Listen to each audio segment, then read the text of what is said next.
কিছুক্ষণ আগে আমরা আসরের নামাজ জামাতে পড়েছি না? আলহামদুলিল্লাহ।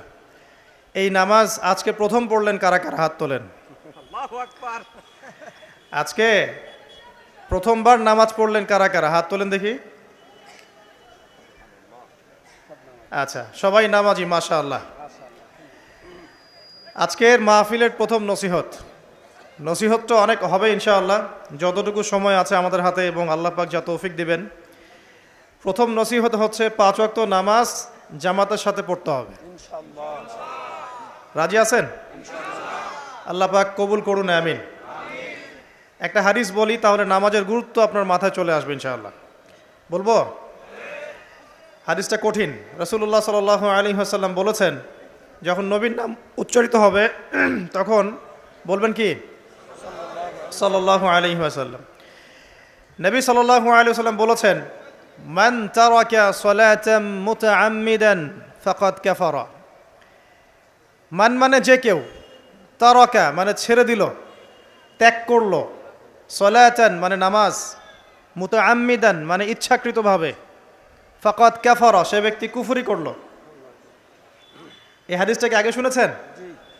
আলেম ওলামারা জানেন, কিন্তু আপনারা কি জানেন? মান তারাকা সালাতাম মুতাআম্মিদান ফাকাদ কাফার। যে ব্যক্তি ইচ্ছাকৃতভাবে, বিনা ওজরে, কোনো ওজর নাই, ইচ্ছাকৃতভাবে নামাজ ছেড়ে দিল, ত্যাগ করলো, সে ব্যক্তি কুফরি করলো। এখন আপনি বলেন, কুফরি যে ব্যক্তি করে সে কি হয়?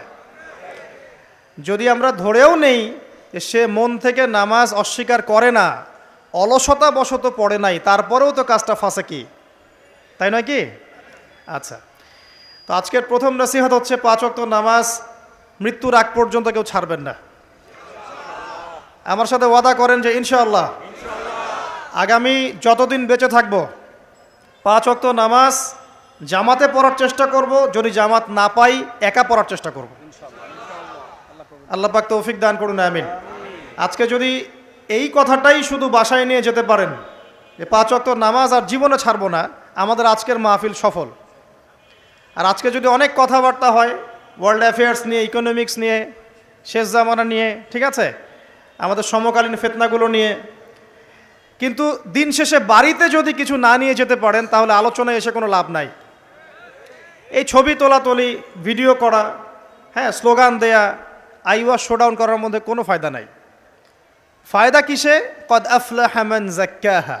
আল্লাহ পাক সূরা শামসের মধ্যে বলছেন, কদ আফলাহা, সে ব্যক্তি সফল হয়ে গেল। সে ব্যক্তি সফল হয়ে গেল মানে সে জান্নাতে চলে যাবে ইনশাআল্লাহ। কে? মান যাক্কাহা, যে ব্যক্তি তার নফসটাকে, তার এই যে কলব, এটাকে পরিশুদ্ধ করতে পেরেছে, সে ব্যক্তি সফল হয়ে গেল। ওয়াকাদ খাবা মান দাসাহা, আর যে ব্যক্তি তার নফসটাকে পরিশুদ্ধ করতে পারলো না, সে ব্যক্তি ধ্বংস হয়ে গেল। নফস কিভাবে পরিশুদ্ধ হবে, এটা আমাদের আজকের আলোচনার টপিক। তার আগে আমরা বলি, 5 ওয়াক্ত নামাজ ছাড়া নফস কখনো পরিশুদ্ধ হবে না। তো আজকে আমরা অনেক যদি আলোচনা করি, বাসায় কিছু নিয়ে যেতে না পারি, তাহলে আলোচনার কোনো লাভ নাই, কোনো ফায়দা নাই। মানুষকে দেখানো, তাকবীর দেয়া, এই যে আমাকে প্রোটোকল দিয়ে নিয়ে আসলেন, ঠিক আছে, ভালোবাসা ভালোবাসার জায়গায়, কিন্তু দিন শেষে যদি আমরা আল্লাহর সামনে আত্মসমর্পণ করতে ব্যর্থ হই, তাহলে এই মাহফিলগুলোর বরকত নষ্ট হয়ে যাবে। আমরা কি চাই যে মাহফিলের বরকত নষ্ট হয়ে যাক? আসরের জামাত আমরা আদায় করেছি, এই জামাত আমাদেরকে শৃঙ্খলা শিখিয়েছে, শেখায় নাই? একজন ইমাম লিড দিলেন নামাজে, আপনারা তাকে ফলো করলেন, তাই নয় কি? এটাই তো হচ্ছে মুসলিম উম্মার বৈশিষ্ট্য। মুসলিম উম্মা হবে শৃঙ্খলাবদ্ধ জাতি, যাদের প্রতিটা কাজ হবে সুশৃঙ্খল। আর আমাদের কাজগুলো কি এখন সুশৃঙ্খল? আমরা কিন্তু উশৃঙ্খল জীবনযাপন করি। দেখবেন ওই যে একটা হাদিস আছে শেষ জামানায়, যে নারী পুরুষের পোশাক পরবে, পুরুষ নারীর পোশাক পরবে।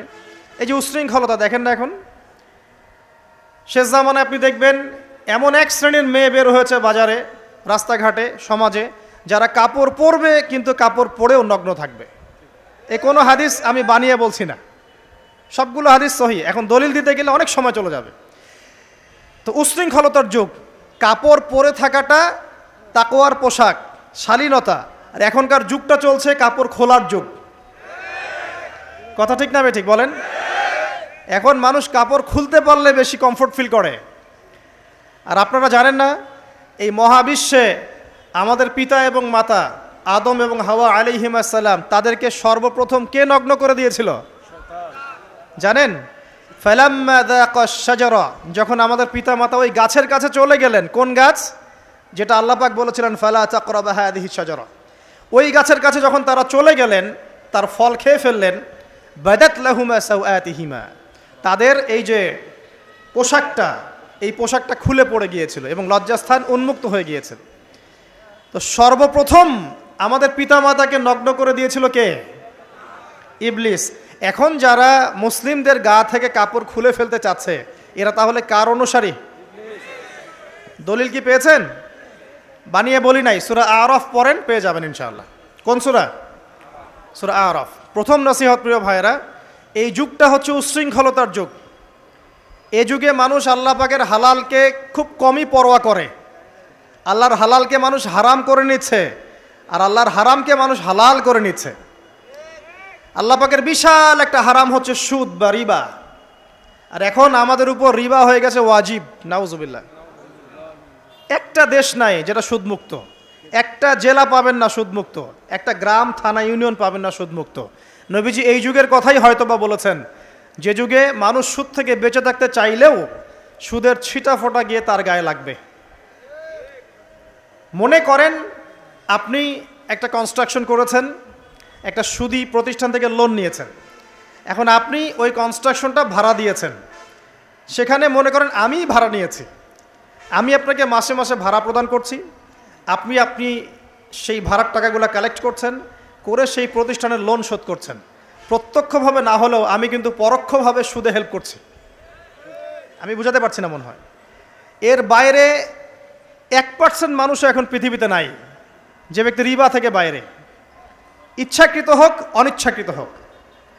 আর এই প্রসঙ্গ আসলে আমি 2-4টা কথা না বলে থাকতে পারি না। সেটা হলো, নবী সাল্লাল্লাহু আলাইহি ওয়াসাল্লাম বলেছেন, রিবার 73টা শাখা আছে পাপের, তার মধ্যে সবচেয়ে নিচু শাখা হচ্ছে নিজের মাকে বিয়ে করা। সহিহ বুখারীর একটা বর্ণনা এসেছে, যে ব্যক্তি 1 দিরহাম সুদ খায়, দিরহাম কি? রৌপ্য মুদ্রা। কোথায় আছে? জাদুঘরে। কোথায় আছে? মার্কেটে আছে। রৌপ্য মুদ্রা দেখেছেন জীবনেও? স্বর্ণ মুদ্রা দেখেছেন? কোরআনে আছে, হাদিসে আছে, মার্কেটে নাই। কেন মার্কেটে নাই? কারণ পশ্চিমারা স্বর্ণ এবং রৌপ্য মুদ্রাকে হারাম করে দিয়েছে। পশ্চিমারা স্বর্ণ এবং রৌপ্য মুদ্রার ডিলিংসটাকে মার্কেট থেকে উঠিয়ে দিয়েছে। এই জন্য আপনি মার্কেটে গোল্ড কয়েন এবং সিলভার দিরহাম পাবেন না। কিন্তু আল্লাহর রাসূল সাল্লাল্লাহু আলাইহি ওয়াসাল্লামের যুগে এটা ছিল। এখন অনেক মানুষ দেখবেন বেদাত নিয়ে কথা বলে একদম ফেনা বের করে ফেলছে। অর্থনৈতিক সেকশনের বেদাত চোখে পড়ে নাই। এখন বলতে পারে এটা তো দুনিয়াবি বিষয়। বাস্তবিক অর্থে এটা দুনিয়াবি বিষয় নয়। কারণ এই পেপার মানির মধ্য দিয়ে, ইলেকট্রনিক মানির মধ্য দিয়ে আপনার সম্পদকে সিজ করে চুষে খাওয়া হচ্ছে, আপনি বুঝতে পারছেন না। এখন প্রতারণা করা কি জায়েজ না জায়েজ? শোয়েব আলাইহিস সালামের নাম শুনেছেন? একটা কম ছিল মাদিয়ানে, শোয়েব আলাইহিস সালামের কম। এই কম সম্পর্কে আল্লাহ পাক যখনই কথা বলেছেন তখনই তাদের একটা দোষ উল্লেখ করেছেন। সেটা কি? সেটা হচ্ছে যে তোমরা অন্যায়ভাবে মানুষের সম্পদ আত্মসাৎ করো না। তোমরা অন্যায়ভাবে মানুষের সম্পদ আত্মসাৎ করো না। এই কাজটা করতো শোয়েব আলাইহিস সালামের কম, এবং তারা মাপে কম দিত, জনগণের অর্থ সম্পদ লুটে পুটে খেত। আল্লাহ রাব্বুল আলামিন তাদেরকে ভূমিকম্প দিয়ে ধ্বংস করে দিয়েছে। এখন এই পুরো মনিটরি সিস্টেম যেটা চলছে, এর মধ্য দিয়ে গরিব যে দেশগুলো আছে, স্বল্প উন্নত দেশ বা মধ্যম পর্যায়ের দেশ বা আরও নিম্ন পর্যায়ের অর্থনৈতিক সেকশনে, তাদের রক্তগুলো চুষে চুষে খেয়ে একটা সভ্যতা আজকে বিশাল বিশাল অট্টালিকা নির্মাণ করেছে।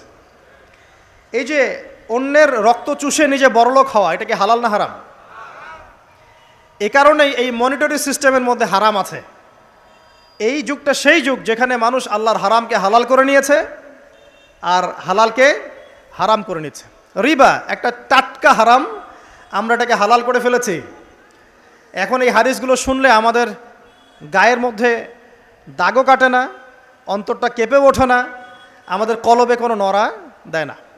নবী সাল্লাল্লাহু আলাইহি ওয়াসাল্লাম বলছেন, 1 দিরহাম যে ব্যক্তি সুদ খেয়েছে সে যেন 36 বার জেনা করেছে। কতবার? আমি হাদিসটা বানিয়ে বললাম কি বললাম না, আপনারা আলেমদেরকে জিজ্ঞাসা করবেন, বাসায় গিয়ে অবশ্যই জিজ্ঞাসা করবেন। যদি দেখেন হাদিস ঠিক আছে, সহি, তাহলে আল্লাহর ওয়াস্তে এখন যেমন তওবা করলেন আমি 5 ওয়াক্ত নামাজ ছাড়বো না, ঠিক আমার সাথে আবার তওবা করেন যে সারা জীবন সুদ খাবো না ইনশাআল্লাহ। নবী সাল্লাল্লাহু আলাইহি ওয়াসাল্লাম 4 শ্রেণীর মানুষকে অভিশাপ করেছেন। 1 শ্রেণী যে সুদ খায়, 2 নাম্বার যে দেয়, 3 নাম্বার যে সাক্ষী থাকে, 4 নাম্বার যে লিখে রাখে। এখন আপনি বলেন এই পুরো মনিটরি সিস্টেমের মধ্যে এই 4 শ্রেণীর মানুষ আছে না? কোনো না কোনোভাবে আমরা এর সাথে সম্পৃক্ত নই কি? সম্পৃক্ত। অতএব আল্লাহর এই বাণীকে যদি ভয় করেন, কোন বাণী? আল্লাহ পাক বলছেন ইয়া আইয়ুহাল্লাযীনা আমানু, হে মুমিনগণ, ইত্তাকুল্লাহ, তোমরা আল্লাহকে ভয় করো, ওয়াযারু মা বাকিয়া মিনার রিবা ইন কুনতুম মুমিনিন, তোমরা সুদের অবশিষ্ট অংশগুলো ছেড়ে দাও যদি প্রকৃতপক্ষে তোমরা মুমিন হয়ে থাকো। ওয়া ইল্লাম তাফআলু, তোমরা যদি সুদ না ছাড়ো, আল্লাহর হুঁশিয়ারি শোনেন, যদি তোমরা সুদ না ছাড়ো, ফাযানু বিহারবিন মিনাল্লাহি ওয়া রাসূলিহি, তাহলে আল্লাহ এবং তার রাসূলের সাথে যুদ্ধের ঘোষণা শুনে রাখো। আল্লাহ এবং তার রাসূলের বিপক্ষে যুদ্ধ করে কেউ জান্নাতে যাবে? কেউ কবরের আযাব থেকে বাঁচতে পারবে? কেউ হাউজে কাউসারের পানি পাবে? আল্লাহ এবং তার রাসূলের সাথে যুদ্ধ করে কেউ টিকতে পারবে? আপনার কি তাই মনে হয়? যদি মনে হয় তাহলে দিব্যি সুদ খান, কোনো সমস্যা নাই। আর যদি মনে হয় যে আল্লাহ এবং তার রাসূলের সাথে যুদ্ধ করে আমি পার পাবো না, আল্লাহ এবং তার রাসূলের বিরুদ্ধাচারণ করে আমার কবর টিকবে না, কারণ আমি একটা কথা বারবার বলি আপনাদেরকে যে আল্লাহ ছাড়া আমাদের আপন বলতে কেউ আছে? একা এসেছেন পৃথিবীতে, একাই যেতে হবে। আপনার খ্যাতি, আপনার অর্থনৈতিক খ্যাতি, অর্থের প্রতিপত্তি, আপনার ক্ষমতার দাপট, আপনার ধর্মীয় দাপট, কোনো কিছুই, ফ্যান ফলোয়ার্স, কেউ আপনার সাথে কবরে যাবে না। মনে করেন আমি আসছি, আপনারা সবাই স্লোগান দিচ্ছেন, কথার কথা, আপনারা আমাকে ভালোবাসেন, বা একজন পলিটিশিয়ান আসছে, আপনারা সবাই স্লোগান দিচ্ছেন, ভালোবাসেন তাকে। দিন শেষে ওই পলিটিশিয়ান একাই কবরে যাবে, দিন শেষে আপনিও একাই কবরে যাবেন, আমিও একাই কবরে যাব। আলটিমেটলি কি হলো? দুনিয়া এবং আখেরাতে আল্লাহ ছাড়া প্রকৃত বন্ধু আমাদের কেউ নাই, প্রকৃত মওলা কেউ নাই। সেই আল্লাহ এবং তার রাসূলের বিরুদ্ধাচারণ করে কেউ তার সাথে যুদ্ধ করে কবরে পার পাবে, এমনটা ভাবা বোকামি নয় কি? আল্লাহ পাক আমাদেরকে বোঝার তৌফিক দান করুন।